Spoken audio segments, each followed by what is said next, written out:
Hello, grade 12s. Welcome back. It's Economics with me, Spiwe, and today we're looking at the foreign exchange market and the balance of payments accounts. So just before the ad break, we were looking at the population income levels and how those would actually have an effect on demand.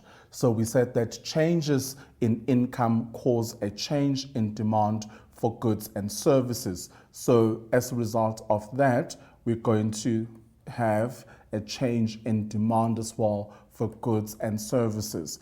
So an increase in per capita income of people results in more disposable income. We spoke about the disposable income earlier on, the fact that people have more money to spend. So the fact that people have more money to spend could actually put a pressure on the local goods and services. So therefore, we might have now have to rely on the imported goods in order to meet the needs that have risen by the fact that the people have more disposable income to spend and to purchase consumer goods and the basic services that they may need. So this is quite good because this will result in more economic growth because people have more to spend, and this will increase the economic activity, and then people will find themselves in a position where they can have more access to the consumer goods and to the goods and services that they desire. So this is an ideal situation in the world of economics, the fact that people have more disposable income, and as a result, they'll be in a position to purchase more goods and services, hopefully local goods first. And then if there's pressure in terms of the local goods, then we can now consider importing other goods in order to meet the demand that has been created by the fact that people have better income levels, and now they can actually spend more because their disposable income has been improved upon. Okay, so that has to do with the population's income levels. And then earlier on, just before the ad break, we looked at the size of the population and how that would actually have an impact on demand. And then, but the income plays an important role because in economics, we always look back to that relationship between spending, income, and also production. So the fact that we are spending more, that is going to increase the production as well, and also the income generated will also increase. Okay, so moving on to an increase in the wealth. So this is also a good thing. So there's more money given to consumers or households. So in an increase in the wealth of the population leads to greater demand for goods. So people have access to loans and can spend more on luxury goods, many of which are produced in other countries. Okay. So when there's more wealth in our country or people have more or better access to financial loans and they are in a position to spend more on luxury goods, of many which are produced in other countries. We know the designer names are produced mainly in other countries. So if you're in a position where you've got lots of money, you've got wealth, you can actually spend on luxury goods. Luxury goods mainly come from other countries, and therefore the fact that there is more money or an increase in wealth in the population, it will lead to a greater demand for goods, but particularly luxury goods, because if you are wealthy, your taste also becomes expensive. And if you've got expensive taste, now you would want to get those international brands because they go with the social class that is associated with that category of people. So then that's more international trade happening right there. Okay, moving on to preferences and tastes that happen. So preferences and tastes can play a part in the determining of prices. For example, customers in Australia have a preference for a specific product which they do not produce, and need to import the product, it will have a higher value it will have a higher value than in other countries. Okay, so here we're looking at customers who are in Australia. The fact that now they have a preference for a specific product, and that product is not produced in their country, and therefore they would need to import the product, and therefore it will have a higher value than in other countries because there's a huge demand for that particular product in Australia. So that is based on preference, what the customers prefer. And preferences do change, they are very seasonal, in other words, So 1 year customers like this, and then the next year they like something different. So that has to do with the taste that the customers have. So if you look at, think back year 2000, there were certain products that were very popular that were liked by many customers. So the taste in that specific time was around those particular products. But when you look at those products today, you're thinking, I'm not going to name. I know there was a shoe brand that was very popular when I was in my youth. That would be many, many, many years ago.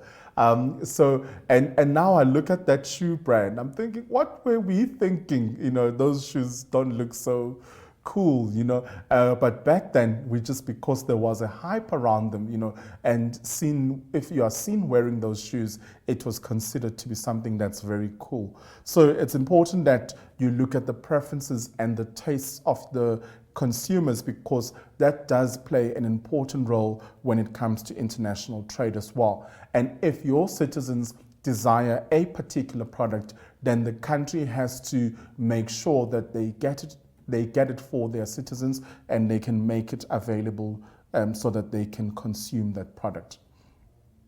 So we were looking at demand reasons, and now we are going to move on to supply reasons. So starting off with natural resources. So natural resources are not evenly distributed across all countries of the world. They vary from country to country and can only be exploited in places where these resources exist. Okay, so when we're looking at the natural resources, when we look at the factors of inputs, factors of production, or we're looking at factor inputs, so we know that natural resources are not evenly distributed across all countries. So that's a fact, that's something, and they do vary from country to country and can only be exploited in places where these resources exist. So let's think of an example. We know the Amazon, it's got all those trees and everything else. So people that are in the forestry business or industry find that area to be quite lucrative for them to go and exploit. And sometimes it's based on skills. People could employ people from a particular country because they have the labor skill in abundance, but therefore now they will go and exploit that because then they're relying on that nation or those citizens to provide them with certain skills. And another point that we need to just have a look at is the issue around climate conditions, because they make it possible for some countries to produce certain goods at a lower price than other countries. For example, Brazil is the biggest producer of coffee because of their climate conditions. Okay, and Kenya as well. They've got some nice coffee beans that come from Kenya. So the climate does play an important role as well, because it does give certain countries an advantage of producing certain goods at a lower price because they're not spending additional money on the water systems in order to irrigate their farms and all that. But because of the climatic conditions, they are in a position where they could produce these goods at a lower price than other countries. Okay, and then here's an example there with Brazil and being the biggest producer of coffee. And then moving on to labor resources, they differ in quality, quantity, and cost between countries. Some countries have highly skilled, well-paid workers with high productivity levels, for example, in Switzerland. So Switzerland is a very special country just on its own because of the different things. You know, the other day I was looking at what's the world's most expensive school. And guess where that school is? The school is in Switzerland. And the school looks like something, it's like a magical world.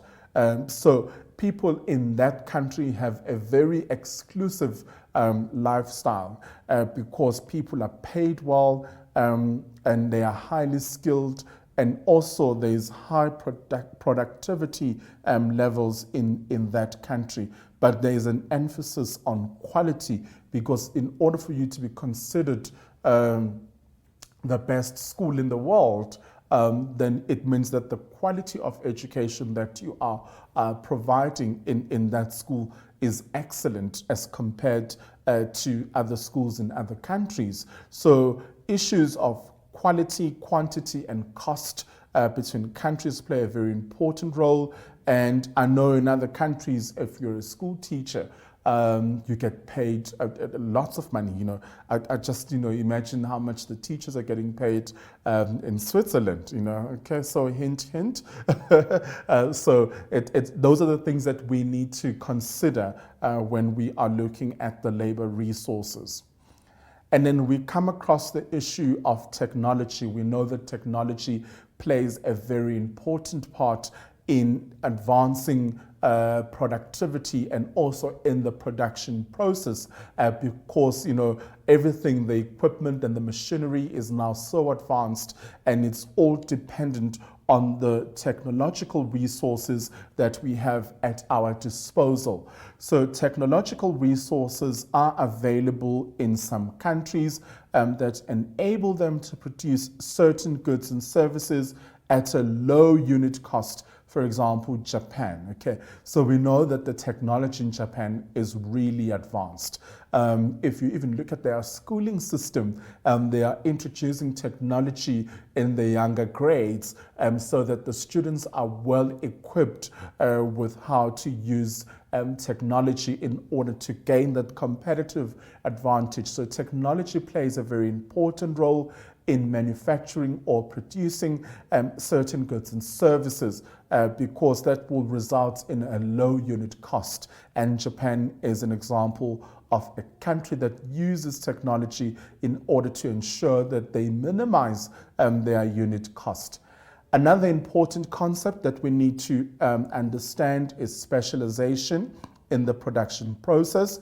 So specialization in the production of certain goods and services allows some countries to produce them at a lower cost than other countries. For example, again, Japan produces electronic goods and sell these at a lower price because they have that in surplus, and therefore they are able to sell them at a lower price. Okay, so we know that when we are looking at the whole issue of specialization, Japan sells electronic goods and sells them also at a lower price. Now let's have a look at capital. So remember, we're looking at the factors of production over here. So capital allows developed countries to enjoy an advantage over underdeveloped countries. Due to a lack of capital, some countries cannot produce all the goods they require themselves. Okay, so capital plays a very important role because we know that if you're a developed country, it means that your infrastructure is good. You have the capital goods and the financial resources to enable you to produce goods and services. So developed countries would then take advantage over the underdeveloped countries because the underdeveloped countries do not have the capital in order to allow them to produce certain goods. So the lack of capital in the underdeveloped countries leads them to a position where they are not able to produce all the goods and services they require. and therefore they will have to depend on the other countries or the developed countries in order to supply them with the goods and services that they require. Okay, so remember, we are still looking at the supply reasons for international trade.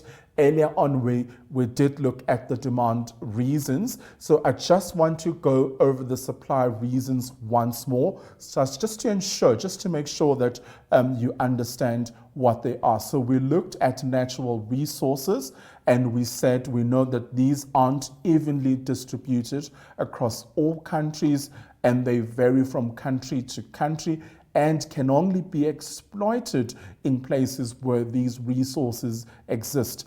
We also chatted about the climatic conditions that, because of the climate makes it more possible for some countries to produce certain goods and services, so at a lower cost, because of the climatic conditions in those particular countries. And we used Brazil as an example of a situation where climatic conditions allow them or gives them that added advantage. So they are now the biggest producer of coffee. And also now we looked at the labor resources. We said they differ in quality, quantity, and cost between countries. And then we said some countries have a highly skilled people and also well-paid workers with high productivity levels. And Switzerland would be an example of such a country.